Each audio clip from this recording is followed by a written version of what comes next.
करने वाला कौन? वो पीछे बैठा है। सब कुछ कर वही रहे हैं, भले ही दिख रहा है कि हम, लेकिन हम क्या कर सकते हैं? संभव नहीं, उनकी कृपा के बिना संभव ही नहीं है कुछ। करने वाले तो बैठे हैं, भले ही ये मौन बैठे हमें दिखते हैं, लेकिन सब कुछ करते यही हैं।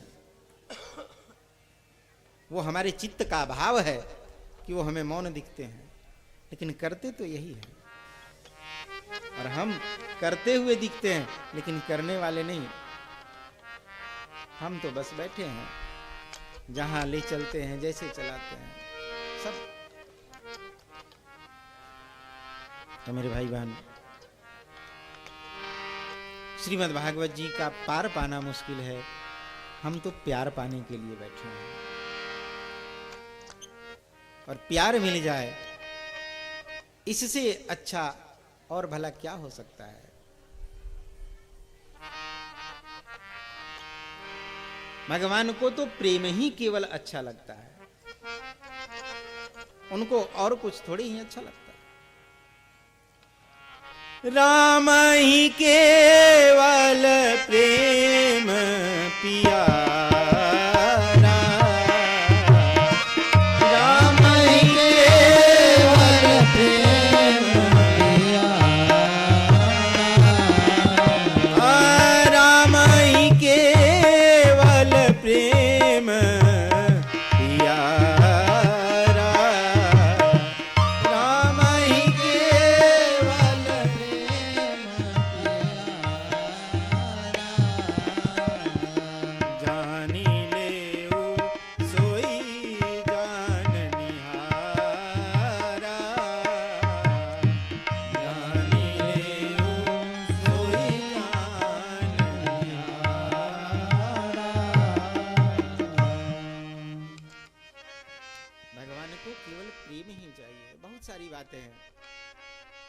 कथा में प्रवेश करें हम लोग।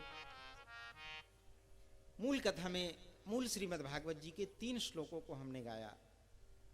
इसके पहले एक बात छूट रही है, जो हमने प्रातःकाल की गोष्ठी में कहा था कि बताएंगे आगे। एक बात बड़ी विचित्र है। महात्म कथा को हम सबने श्रवण किया। महात्म कथा में हमने श्रवण किया कि गोकर्ण जी ने धुंधकारी की मुक्ति के लिए गया श्राद्ध किया, और उस गया श्राद्ध के बाद भी धुंधकारी की मुक्ति नहीं हुई।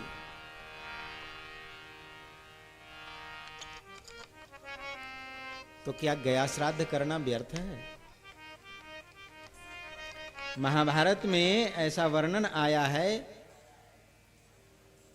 कि अगर कोई सामर्थ्यवान न होवे, उसके अंदर इतनी क्षमता न होवे कि वो गया में जाकर अपने पितरों का जलदान, पिंडदान, गया श्राद्ध इत्यादि कर सके, तो वो किसी प्रकार से गया क्षेत्र में पहुंच जाए और गया तीर्थ में पहुंचकर वहां की मिट्टी उठाकर और अपने पितरों का स्मरण कर ले।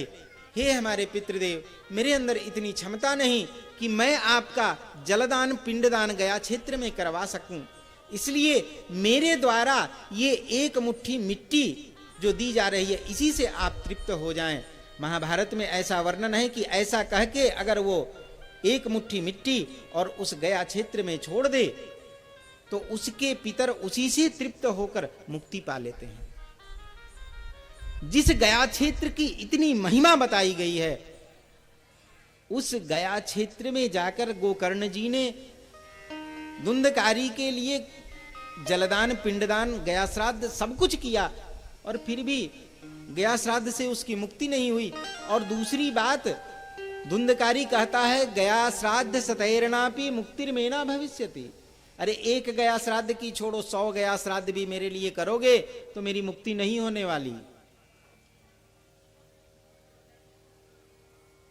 अब समझने वाली बात है यहां पे, ऐसा क्या है, ऐसा क्यों कहा? आपकी समझ में आया? आप लोग समझ पाए इस बात को? ये जो कथा मैंने बताई, ये बात समझ में आई आप लोगों को?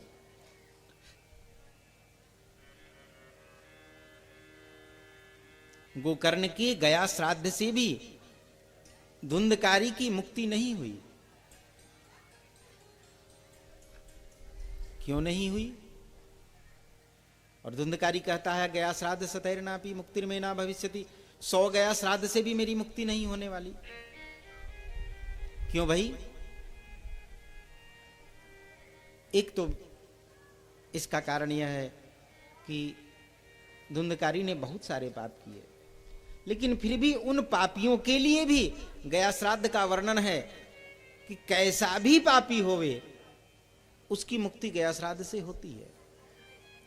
फिर धुंधकारी की मुक्ति क्यों नहीं हो रही है गया श्राद्ध से? बड़ी गहराई की बात है और बड़ी स्थिरता से समझने वाली बात है यहां पे। गोकर्ण जी कौन है? गोकर्ण जी की उत्पत्ति कहां से हुई?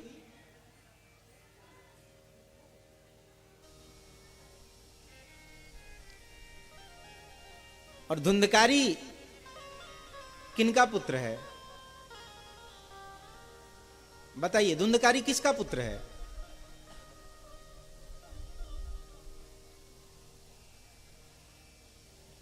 धुंधकारी किसका पुत्र है? कथा आप लोग सुनते हैं ना?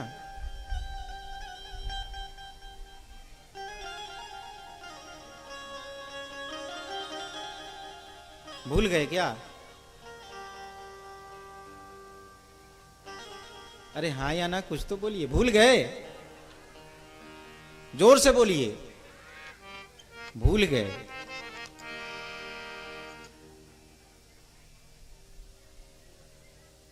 धुंधकारी वैसे तो दृष्टिगत होता है कि आत्मदेव जी का पुत्र है, लेकिन वास्तविकता क्या है? वास्तविक में धुंधकारी आत्मदेव जी का पुत्र नहीं है, क्योंकि आत्मदेव जी की पत्नी धुंधली ने आत्मदेव जी के साथ छल किया। छल क्या किया? अपने पेट के ऊपर कपड़ा बांध के झूठ मूठ का दिखाया कि मैं गर्भावस्था को प्राप्त हो गई हूं। बाकी इसकी बहन ने जो पुत्र को जन्म दिया, उसके पुत्र को इसने गोद ले लिया और गोद लेकर उसी को अपना पुत्र मान बैठी, उसी का लालन पालन करने लगी। तो ये छल किया था यहां। तो धुंधकारी जो है वो आत्मदेव जी का पुत्र नहीं है।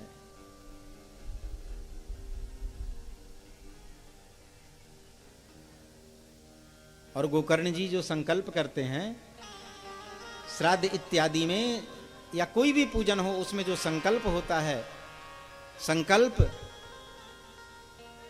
जो हमने लक्ष्य साधा है, उस लक्ष्य पे, तो लक्ष्य को साधने का एक बहुत बड़ा साधन है संकल्प।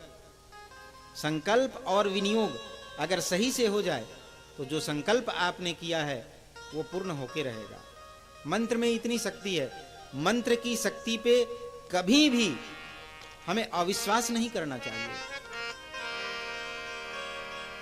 बहुत से लोग ऐसे कहते सुनते मिल जाते हैं, अरे अब मंत्र भी काम नहीं करते। नहीं नहीं, मंत्र तो इतना काम करते हैं कि आपको क्या से क्या दिखा दें। मंत्र में आज भी वही शक्ति है जो प्राचीन काल में थी, जो प्रारंभिक काल में थी। तो मंत्र के ऊपर कभी अविश्वास नहीं करना चाहिए। मंत्र आज भी वही है, बस उसको लक्ष्य पे साधने का वो हमारा काम सही से हो जाए, फिर तो सब कुछ संभव है। गोकर्ण जी संकल्प करते हैं आत्मदेव जी के कुल का नाम लेकर, और धुंधकारी इनके कुल का है ही नहीं, तो इसकी मुक्ति भला कहां से होने वाली है? इसलिए धुंधकारी कहता है गया श्राद्ध सतैर्नापि मुक्तिर्मे ना भविष्यति।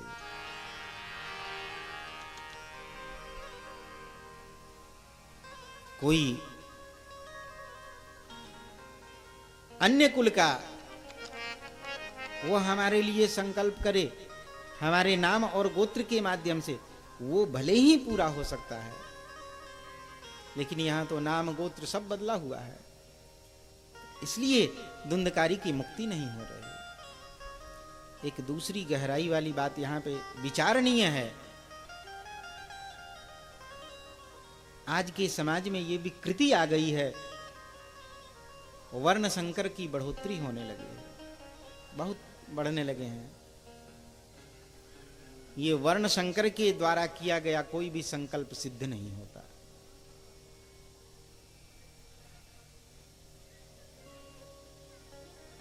आप कहेंगे वर्ण संकर किसे कहते हैं? वर्ण संकर की परिभाषा क्या है? सबसे पहले तो हम जाने कि वर्ण क्या होता है। ये वर्ण व्यवस्था भगवान की बनाई हुई है। वर्ण व्यवस्था किसी जीव की बनाई नहीं। जो जीव कहे कि हम वर्ण को बदल देंगे और वर्ण को, कर्म से वर्ण बदल जाते हैं, तो कर्म से वर्ण नहीं बदलते। कर्म करने से हमारे कर्म की परिभाषा बदलती है, लेकिन वर्ण नहीं बदलता। भगवान ने कहा है गीता में, चातुर्वर्णम मया सृष्टा गुण कर्म विभावस। ये चारों वर्ण मेरे द्वारा बनाए हुए हैं, भगवान के द्वारा बनाए हुए हैं। और जो भगवान के द्वारा नियम बनाया गया है, उसको उसमें उलटफेर करने की क्षमता हमारे अंदर नहीं है। उसकी समीक्षा करना हमारे बस की बात नहीं है। हमारे श्री कृष्ण ने गीता में जो कहा है, उसको बदलना वही जानते हैं, वही बदल सकते हैं, दूसरा कोई नहीं बदल सकता। हम भले ही कितना कह लें कि अब समीक्षा करेंगे इसकी, तो वो समीक्षा करके हम बदल नहीं सकते। और सबके लिए भगवान ने वर्ण व्यवस्था बनाई, तो उसके लिए सारी व्यवस्थाएं भी बता दी हैं।